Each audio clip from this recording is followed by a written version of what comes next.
Jangan lupa like, komen, dan subscribe channel YouTube TVRI Bengkulu dan nyalakan lonceng notifikasinya.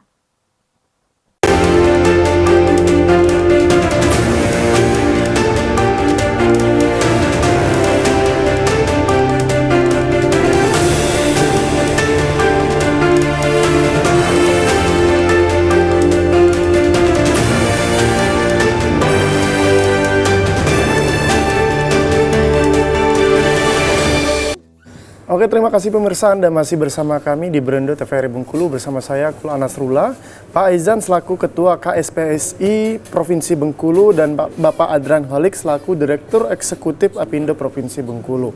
Dengan tema kita yang masih sama yaitu jaminan kesejahteraan buruh. Tadi sempat terjeda mungkin ke Pak Aizan lagi, kita mau mendengarkan lagi bahwa ada tadi statement terakhir bahwa masih ada mungkin ketimpangan antara orang-orang yang bekerja, entah itu menjadi buruh ataupun orang-orang yang di luar sana yang mungkin belum bekerja. Apa yang menjadi tantangan sendiri untuk anak-anak muda sekarang atau masyarakat, khususnya mungkin di Provinsi Bengkulu sendiri yang Bang Aizan sendiri melihat seperti sekarang? Ya, kalau bilang tantangan itu banyak sekali, mulai dari soal kepemimpinan, bagaimana mereka konsen terhadap para buruh, pekerja, ya kan. Kadang-kadang itu kan pemikiran soal pekerja ini kan terlewatkan terus. Orang bicaranya yang soal kekuatan ekonomi dan segala macam, padahal masih banyak orang yang miskin dan menganggur. Nah, kesempatan itu misalnya, kalau mereka bekerja secara mandiri itu harus diberi peluang, kemudian diberi support ke mereka. Bukan mereka ini sekedar azas manfaat aja pada saat sebuah kepentingan yang berjalan. Makanya ya pemimpin ini penting untuk disadari. Kalau tidak, kita bicaranya begini terus, soal sejahtera, soal apa? Tapi tidak ada solusi juga. Iya, soal kesehatan, soal. Nah, yang terjadi itu di BPJS terlalu sering memberikan semacam dialog terus itu. Bagaimana orang, misalnya orang yang bekerja membayar biaya misalnya jaminan sosial mereka. Nah, itu yang kadang-kadang didorong. Cuman kesempatan orang untuk bekerja kadang-kadang itu yang tidak pernah terpikirkan oleh kita. Bayangkan kalau angkatan kerja itu 1 juta lebih sekian dari 1.500.000 penduduk, ya. Kemudian ada 1,1 pekerja produktif. Kalau 38.000 sekian misalnya data statistik itu adalah menganggur. Nah, ini yang perlu diperhatikan. Jangan nanti sampai pada saat kepentingan berjalan itu orang ribut. Bagaimana pekerja harus upahnya baik, sejahteranya tinggi. Jadi azas manfaat itu tolonglah dihilangkan seperti itu. Jadi berbicara soal bekerja itu berbicara secara periodik. Nggak bisa pada saat tertentu saja. Pada saat di akhir tahun kita bicara soal pekerja, seharusnya dimulai secara periodik itu. Nah, saya yakin juga artinya. Kalau rombongan Pak Adran dari segi pengusaha ini kan kita selalu menjalin kerjasama yang bersifat, kalau bahasanya pekerja itu bipartit, jadi antara perusahaan dengan para pekerja. Nah, kalau mereka ini misalnya semena-mena terhadap pekerja, ya sudah lama diumumkan pengusaha ini, buktinya kan tidak di kita ini. Nah, akhirnya hubungan sinergi itu sudah berjalan dengan baik, tinggal lagi kita berpikir untuk mereka. Makanya itu dihadirkan yang namanya Dinas Ketenagakerjaan. Dinas Ketenagakerjaan itu kerjanya harusnya bagaimana memberikan pelayanan yang baik dalam hubungan industrial yang baik antara pekerja dengan pengusaha. Nah, bagi yang menganggur, kasih peluang pekerjaan itu. Nah, yang ini yang masih minim di kita ini, baik di Bengkulu maupun di skala nasional. Orang akan ribut itu pada saat di akhir tahun, kadang-kadang mengevaluasi. Kita akan beralih mungkin ke Pak Adran dulu. Kita mau mendengar statement bahwa mungkin lapangan pekerjaan ini tidak sebanding dengan pertumbuhan masyarakat juga. Artinya masyarakat sekarang sudah banyak sekali, artinya juga lapangan pekerjaan juga masih minim juga. Artinya kalau dari segi kacamata pengusaha atau yang dari kacamata perusahaan ini seperti apa nih, Bang?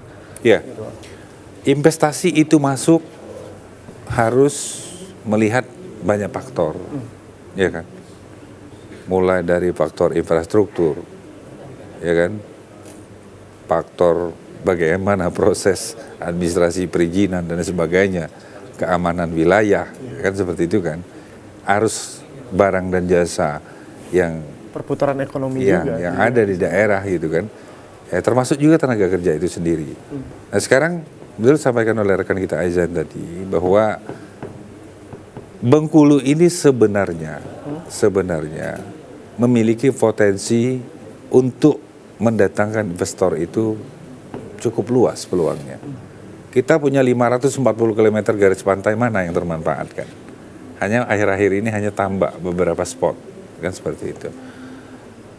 Pertanian perkebunan kita potensinya luar biasa. Pertambangan kita juga ada, ya kan? Belum lagi kita bicara tentang industri wisata, ya kan? Hanya saja selama ini yang masih dalam tanda kutip dikeluhkan oleh kawan-kawan investor itu kan, ini mau masuk ke Bengkulu ini betul memang harus ke Bengkulu gitu loh. Karena posisi kita secara geografis bukan poros lintas Sumatera, kan seperti itu. Kita pesisir. Iya, jadi kalau mau ke Bengkulu ya memang harus ke Bengkulu. Kalau kita mau ke Palembang mungkin kita bisa ke Lampung, bisa ke Jambi dan banyak sebagainya. jalurnya juga. Ya. Nah, jadi kita mengharapkan untuk membuka lapangan kerja atau kesempatan kerja yang lebih banyak itu bagaimanapun ini menjadi pekerjaan pemerintah yang harus diperhatikan secara serius. Pemerintah harus bisa memberikan kriteria-kriteria yang disampaikan oleh investasi untuk masuk. Jalan harus bagus, pelabuhan harus bagus, listriknya juga demikian, urusan administrasi, perizinan, perpajakannya juga demikian, kondisi lapangan keamanannya juga harus demikian, dan tenaga kerja juga. Mohon maaf, tenaga kerja kita ada di grade apa atau di dalam kriteria apa gitu kan? Dari data yang mungkin Bapak punya sendiri seperti apa nih? Yang jelas Bengkulu kita belum punya banyak tenaga ahli. Oh iya, iya. Ahli lingkungan kita belum punya banyak. Itu masih minim sumber daya manusia yang Iya, sumber berkualitas. daya. Akhirnya apa? Rekan-rekan kita, saudara-saudara kita di Bengkulu masih banyak yang di posisi menengah ke bawah dalam struktur perusahaan pekerjaannya. Bahkan, mohon maaf, untuk pekerjaan konstruksi, ini pekerja Bengkulu udah kalah dari Jawa, dari Lampung. Karena apa? Mereka lebih produktif, lebih terampil, dari sisi upah juga mereka lebih murah. Makanya coba tanya, dengan pembangunan konstruksi yang besar di Bengkulu ini, dari mana tenaga kerjanya? Rata-rata dari luar. Pasti dari luar. Gitu ya? Karena kan sudah terkenal kalau tukang, kalau kita bicara mohon maaf, tukang Bengkulu gitu kan, datang 7:30, nyampe lokasi ngopi dulu gitu kan, bicara dulu, rokok-rokok dulu kan seperti itu. Baru dia mulai kerja gitu kan, 11:30 dia mau istirahat udah itu. Habis istirahat dia sampai jam berapa lagi? Jam 4 udah gelisah mau pulang. Mau pulang. Jadi produktivitasnya akhirnya tergeser sendiri dengan tenaga kerja dari luar.